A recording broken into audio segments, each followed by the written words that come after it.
PT Court is located in Mojokerto, which is near Surabaya in East Java, Indonesia. About 450 workers every day working only on PRS SE series guitars. I speak with the factory on Zoom at least once a week, usually twice a week. We email throughout the night. I visit the factory at least 4 or 5 times a year. We have a level of partnership that I think is extraordinary inside of our industry. There are times that we've said, this guitar took 2 years to develop, and people are like, how could anything take 2 years to develop? And part of me wanting to tell this story is explaining why it takes 2 years to develop. So here's the 30,000-foot view of how product development works inside of the SE series. First comes the concept, the notion that there's an instrument out there that you want to see come to light.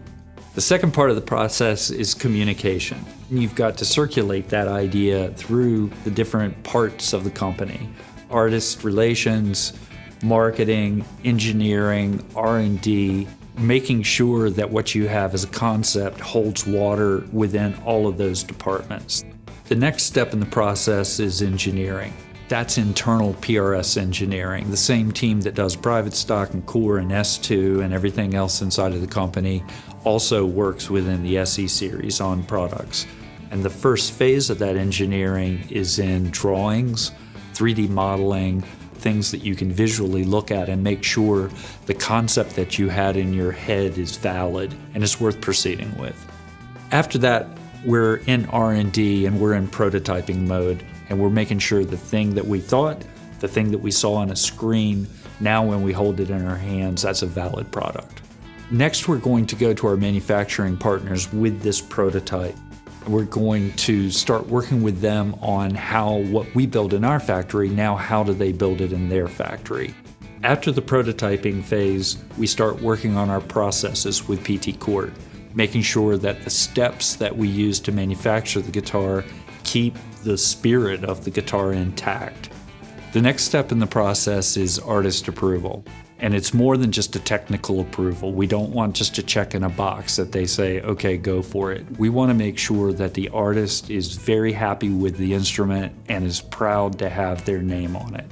After we have a process that we feel is robust and good, now we're into final prototypes and pre-production runs, and then we're into manufacturing. Now we're making guitars in quantities in Indonesia.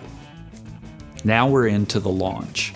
And the launch is about communication.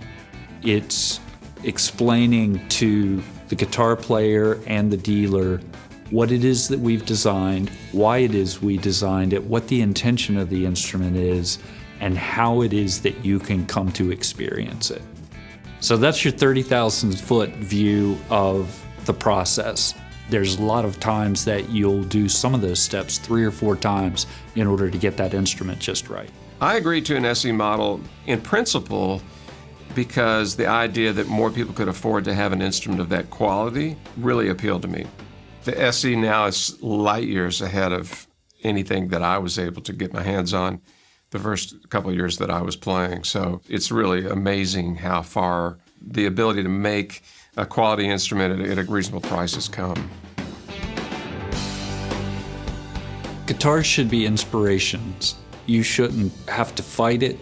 You should have a song in your head, and the guitar should be a conduit to having that art in your head come out. And that is really ultimately the goal of the SEC.